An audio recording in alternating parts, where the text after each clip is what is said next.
There are nights when you lie down, exhausted, and your body sinks into the mattress like it's finally ready to give up, but your mind refuses.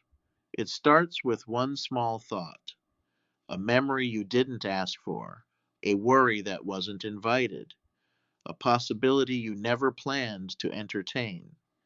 It's almost funny, in a tragic sort of way, how the moment everything around you gets quiet is the moment everything inside you gets loud.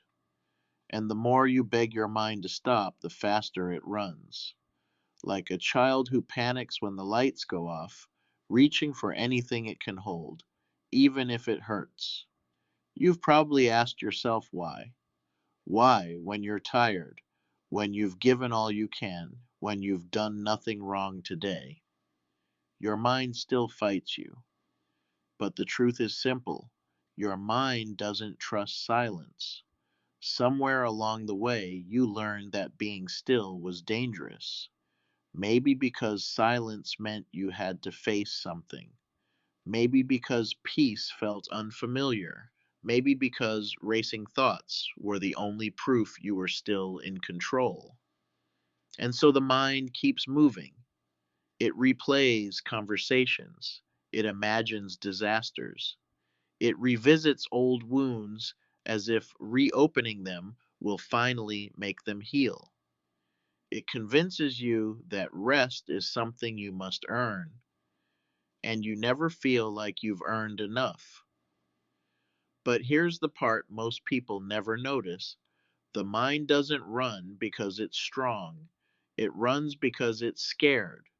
Scared of what happens when it stops, scared of the feelings underneath, scared of the quiet truth waiting to rise when the noise finally breaks. And maybe that's why rest feels impossible. Not because your life is too heavy, but because you've been carrying the weight in the wrong place. You carry it in your thoughts instead of in the part of you that was built to hold it.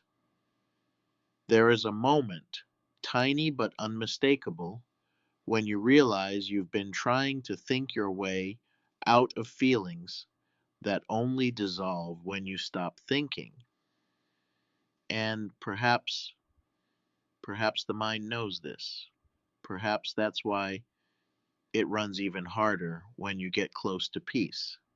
Because peace is the one thing you can't chase. You can only fall into it. And falling requires trust. The kind of trust you haven't practiced in a long time. So the mind keeps spinning its stories. It keeps solving problems that don't exist, preparing for futures that never turn out the way it imagines, protecting you from dangers that aren't even in the room. But even in the noise, there is a small, quiet truth hidden beneath everything, a truth your mind tries to talk over but can't erase. And that truth is beginning to rise now, slowly, like something ancient you once knew and forgot. It begins as a feeling in the chest, a soft heaviness that isn't exhaustion, but something else entirely. It's the first sign that peace isn't missing, it's waiting. And the more you notice it, the more the mind loses its grip.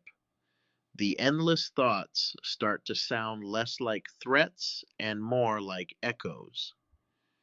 And in that tiny shift, barely noticeable but unmistakably real, something in you begins to loosen. Not fully, not yet, but enough to know that the silence you fear might not be the enemy you thought it was. Have you noticed how thoughts have a strange habit of showing up uninvited, like persistent guests that don't know when to leave? You lie down at night, expecting calm, expecting quiet, but instead, your mind becomes a relentless chatterbox.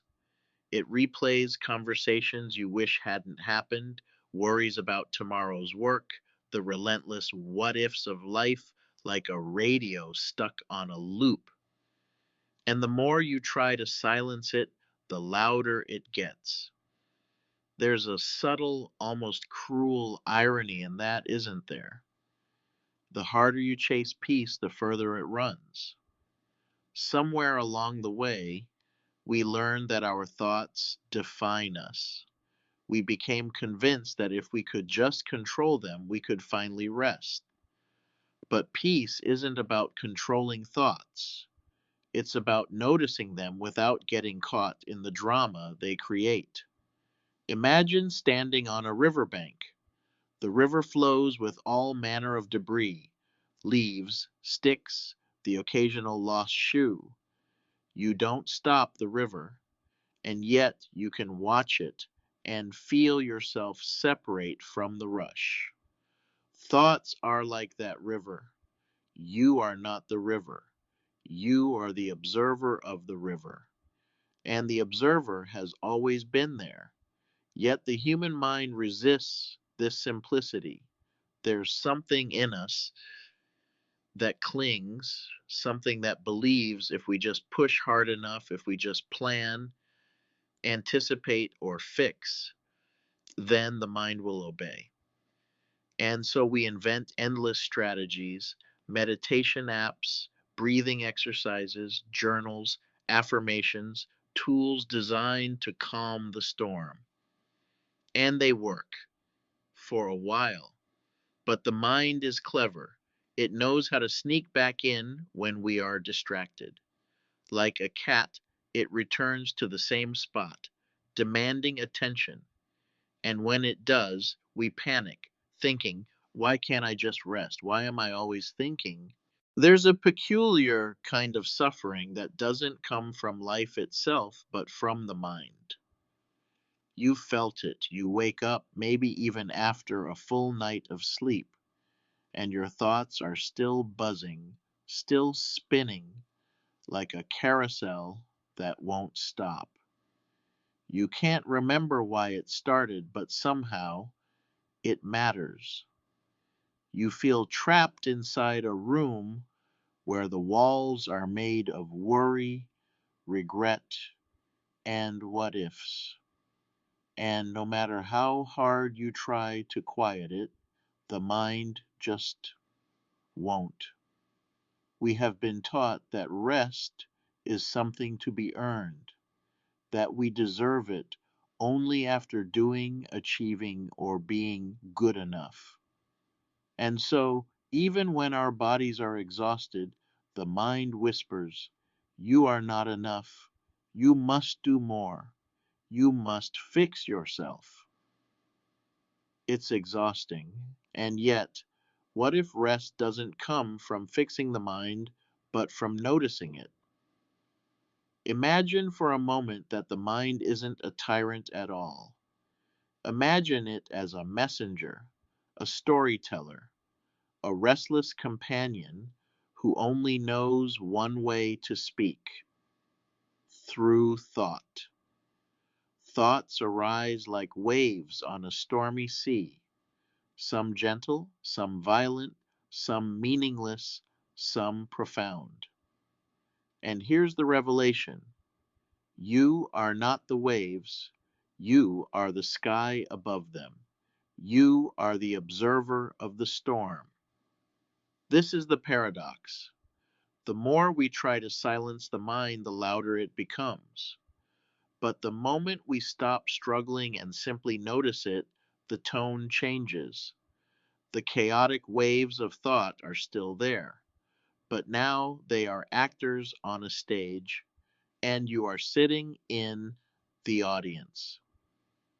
Strange, isn't it, how perspective alone can shift the weight of existence? How simply watching can bring a sense of liberation. And so we begin to see the mind not as an enemy, but as a companion. Every anxious thought, every nagging worry, every echo of regret becomes a signal, a signpost pointing toward awareness. And in that awareness, the restless energy that once felt unbearable begins to soften. You stop fighting, stop chasing, stop needing the mind to be quiet. You simply allow it to be, and in allowing, a subtle miracle occurs. Peace. It is not grand, it is not dramatic, it is not the absence of thought. It is a quiet, steady presence beneath the noise, a soft grounding that cannot be shaken. It is the realization that rest was never something to earn or control, but something that has always existed, waiting quietly beneath the mind's chatter. And suddenly, the anxiety that once seemed endless begins to dissolve, not because it is gone, but because your relationship to it has changed. You are no longer the prisoner, you are the witness. And in that witness, a strange joy emerges. The mind continues to speak, as it always will, but now its words are met not with panic or struggle, but with a gentle, patient curiosity. You notice the absurdity, the humor, the fleeting nature of every thought. You realize that peace is not a reward. It is the act of seeing, of being present, of finally sitting down beside your own consciousness and smiling. And as the day draws on and life continues its endless rhythm, you carry that quiet presence with you. The thoughts will come, the worries will return, the mind will wander. But you have learned something permanent, that peace does not depend on stopping the mind, on fixing the world, or on becoming someone else. Peace is simply the recognition of your own awareness beneath the storm, the realization that you are always already enough. And so, for now, the mind may chatter, the world may rush, the waves may rise and fall, but you at last are resting, not because the noise has disappeared, but because you have finally stopped trying to fight it. And in that stopping, you discover the quiet truth. You were never lost. You were always here. The mind is still busy, of course, but you have learned the art of presence. You have learned to sit quietly beside it. And in that sitting, the simplest, most profound peace begins to bloom.